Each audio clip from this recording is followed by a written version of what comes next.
A lot of my knowledge that I acquired, when I did the investigation, because before I took it to the U.S., I spent about 6 months, investigating this product, and I wanted to know if it was available. They could not produce this product until the year 1975. That's when they first found out how to cultivate Ganoderma, artificially.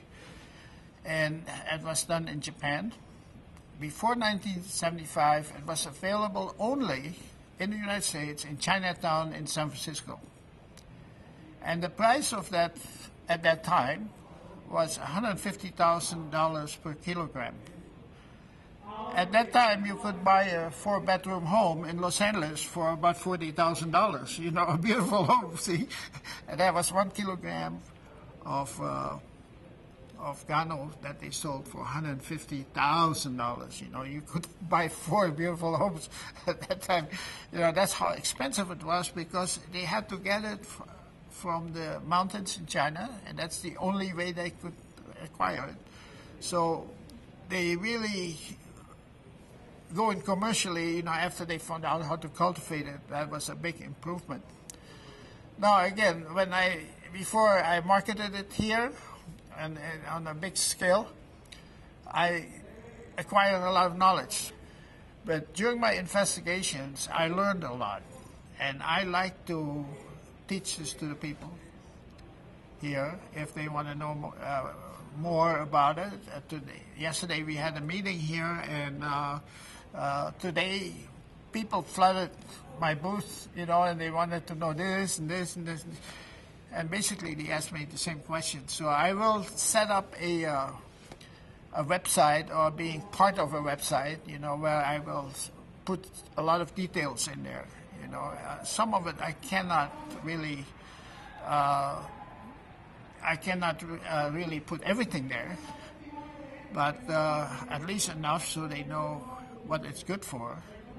I recommend everybody will use this product, and probably gives them an extra 20 years to live. Really think so.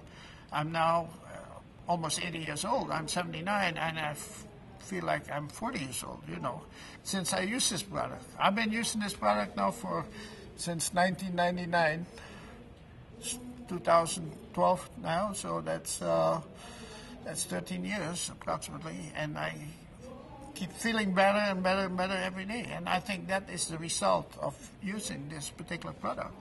The Chinese people have used this product for about 4,000 years.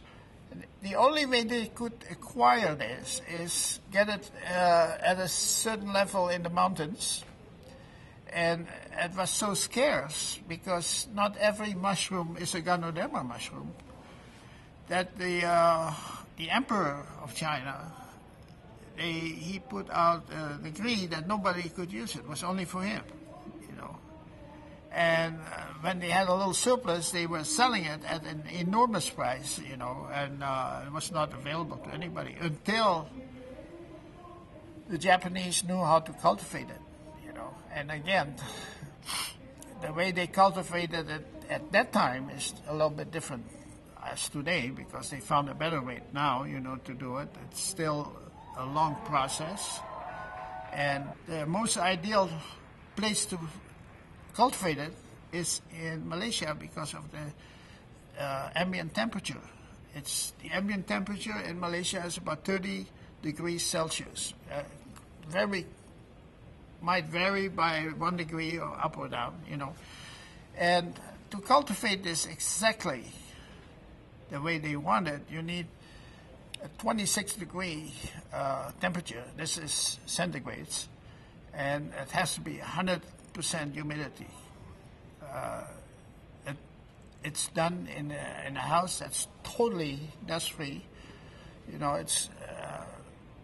It's cultivated within a greenhouse where the air only goes out. It goes out in through a filter, of course, and then it's always under pressure. And Malaysia is the ideal place to do it. You could do it somewhere else, but the production cost would be much higher, because, like I said, it takes about 93 days. It takes exactly 93 days to grow one of those mushrooms. And then there's another process where they dehydrate it, and then they concentrate it, so the total production time is about 14 days. That's why it's fairly expensive, but if it helps you help, nothing is too expensive, in my opinion. And I probably will use it until I die. TLC is a young company, and because of the choice of the products, they have a tea that is also a miraculous tea. I'm sorry. And my wife cannot live without that tea. And they have a good marketing plan, TLC. I look at the marketing plan, and anybody with very minimum investment, they can make money. They can make good money if they work at it. But in today's economy, if you work it, you can still make money. There's still a way to get a good income, And I think it's really a blessing that I met this company, and the people are very nice. And personally, I own different companies. I'm also an engineer, and I own an engineering company. I build food processing plants for a living. And if I don't like the owners, I don't work for them. That's just my philosophy, because I can do without them if I want to. But I like TLC. I like the owner. I like the reps, and it's a fantastic company, to work with. Anyway, that's basically the story.